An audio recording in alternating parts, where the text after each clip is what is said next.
You may have heard the saying, Seward's Folly. The belief that the United States' purchase of Alaska from Russia was considered a huge mistake at the time, with the US paying $7.2 million, or the equivalent of over $150 million today, for a whole lot of empty nothingness.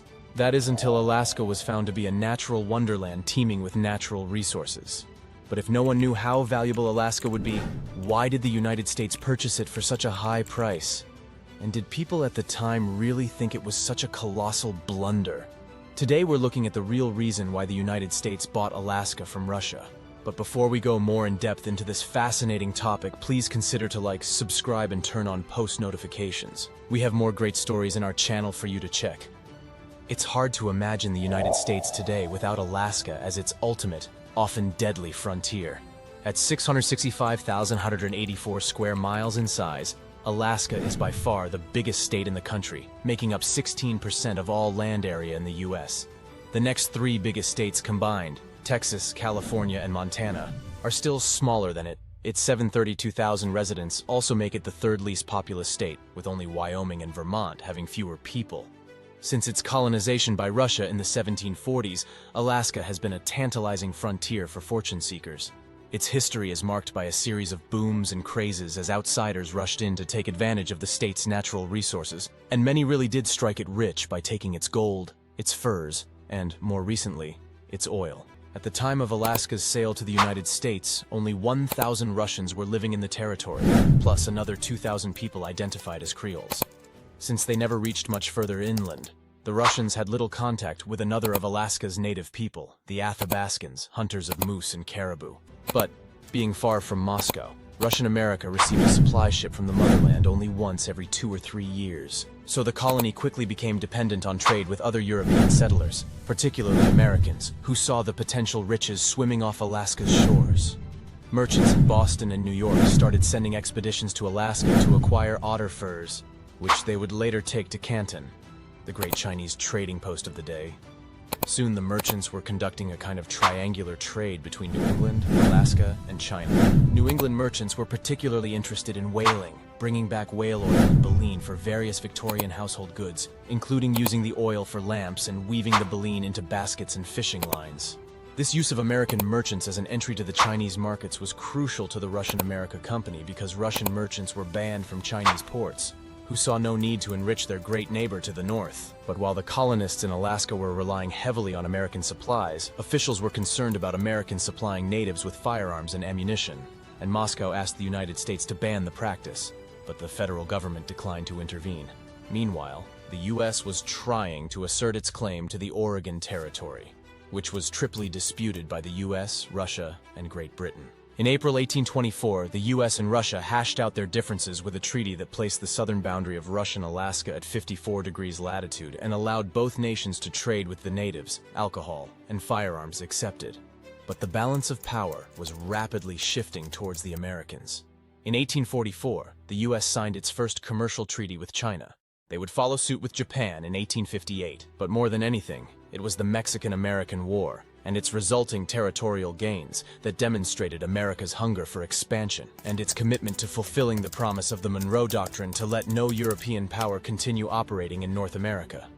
But whatever rivalry that may have been felt between Russia and the United States, it paled in comparison to their mutual distrust of Great Britain.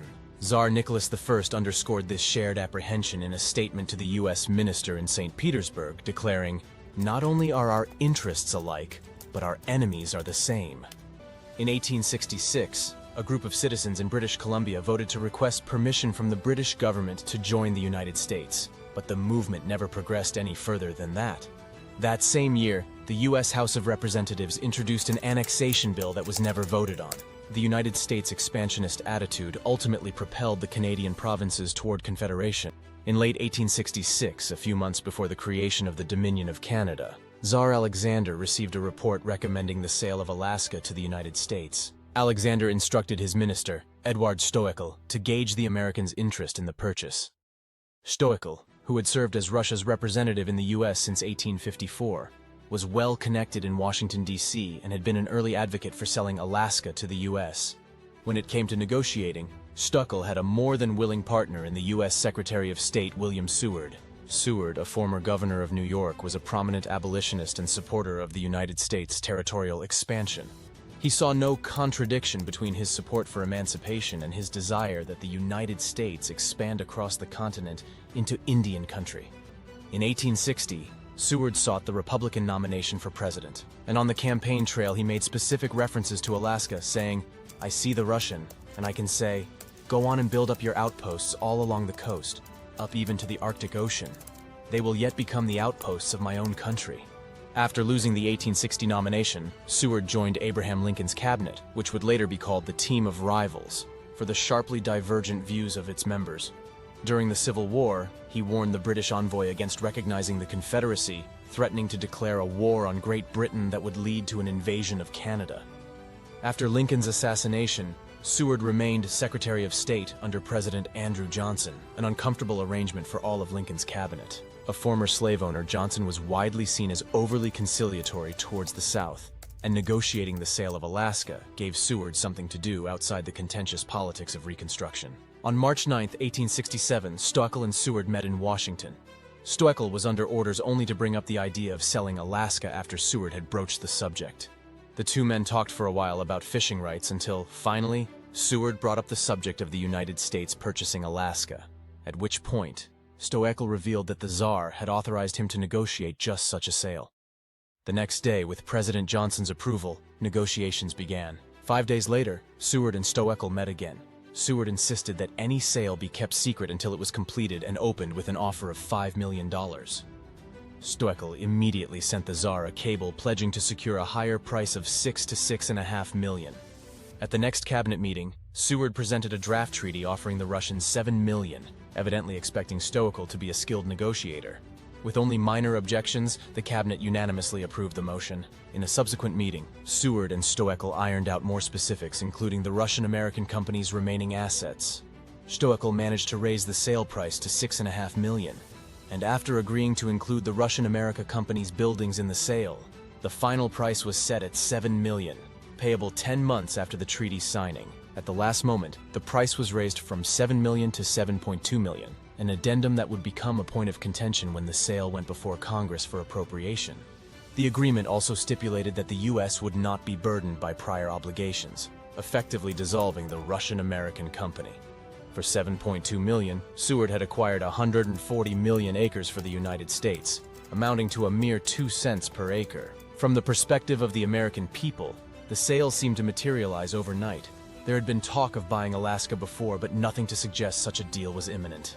In the popular imagination of American history, the purchase of Alaska was derided in its day as Seward's Folly, a monumental blunder whose wisdom became apparent only decades later. But this vision of history is not borne out when you review the newspapers of the day. The New York Times called it an important annexation that the American people hailed with delight. Other papers gleefully speculated that annexation of Canada was sure to follow. The New York Herald urged Britain to withdraw gracefully from a continent where its institutions are out of place, adding that its continued presence in North America can only bring trouble upon her colonies and humiliation to her government. Seward may have paid for some of this favorable press, a common practice at the time, and one which Seward, as a New Yorker, was particularly well placed to cultivate.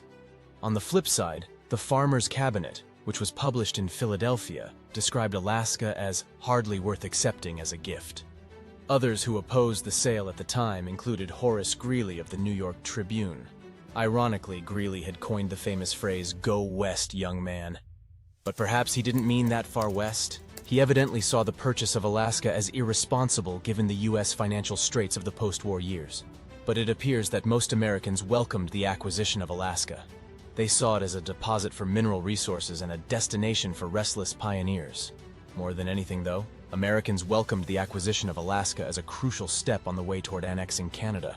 After all, they had been told it was their destiny.